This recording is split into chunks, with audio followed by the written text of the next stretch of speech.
কোরআন কি বলে, কোরআন থেকে। আয়াতটা যদিও ছোট, কিন্তু এর তাৎপর্য অত্যন্ত বেশি, খুবই গুরুত্বপূর্ণ। আর তা হচ্ছে যে 2 নম্বর সূরা বাকারার 148 নম্বর আয়াত। এখানে আল্লাহ পাক বলতেছেন যে প্রত্যেকের জন্য আছে নির্দিষ্ট দিক, প্রত্যেকের জন্য আলাদা আলাদা দিক আছে, সেদিকে সে মুখ করে, তাই না? আবার অন্য আয়াতে আছে যে আলাদা আলাদা জাতির জন্য আছে আলাদা আলাদা নিয়ম পদ্ধতি।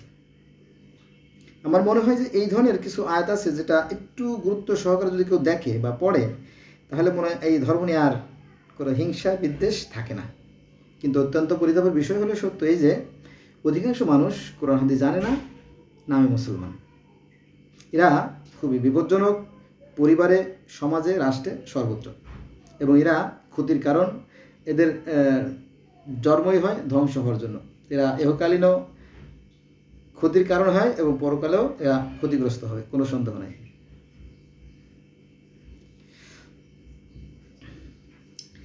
আরেকটা গুরুত্বপূর্ণ অংশ এর সাথে জুড়ে দেই, সেটা হচ্ছে যে মানুষগণ, এখানে কিন্তু মানুষ না, শুধুমাত্র মানুষগণ, মানুষেরা অর্থাৎ সকল মানুষেরা আদিতে অর্থাৎ পূর্বে ছিল একই উম্মতভুক্ত। এটা আছে 2 নম্বর সূরা বাকারার 213 নম্বর আয়াতে।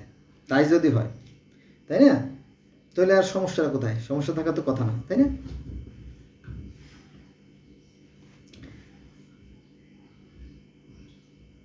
এর সাথে আরেকটা আয়াত যুক্ত করব, সেটা হচ্ছে যে পূর্বে অর্থাৎ অতীতে মানব জাতির হেদায়েতের জন্য তাওরাত ও ইনজিল নাজিল করেছেন। এটা আছে সূরা আল ইমরান আয়াত নম্বর 4।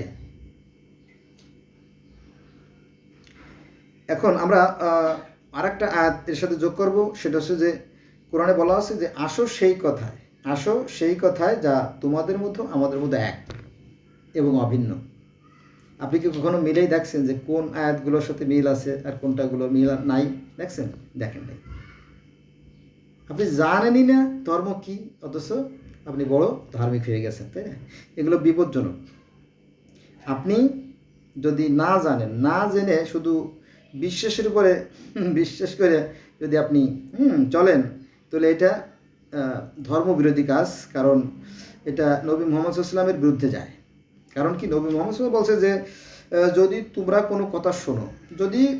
কোনো কথা শোনো, তাহলে তোমরা সেই কথাটাকে যাচাই বাছাই করবা। যাচাই বাছাই না করেই যদি তোমরা সেটাকে বিশ্বাস করে ফেলো, সেটা মিথ্যারই নামান্তর। অতএব জানতে হবে, না জেনে আন্দাজি কারো কথা শোনা যাবে না, আর শুনলে সেটাকে যাচাই করে বিশ্বাস করতে হবে। কার কথা? কোরআনের কথা।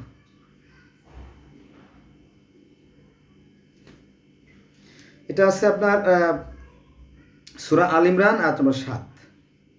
এখানে বলা হয়েছে যে তিনি তোমার প্রতি এই কিতাব অবতীর্ণ করেছেন, যার কিছু আয়াত সুস্পষ্ট, দ্বার্থহীন, এগুলো কিতাবের মূল অংশ, আর অন্যগুলো হচ্ছে রূপক। অর্থাৎ কোরআনের সব কথা কিন্তু মূল কথা নয়। এখানে যে 25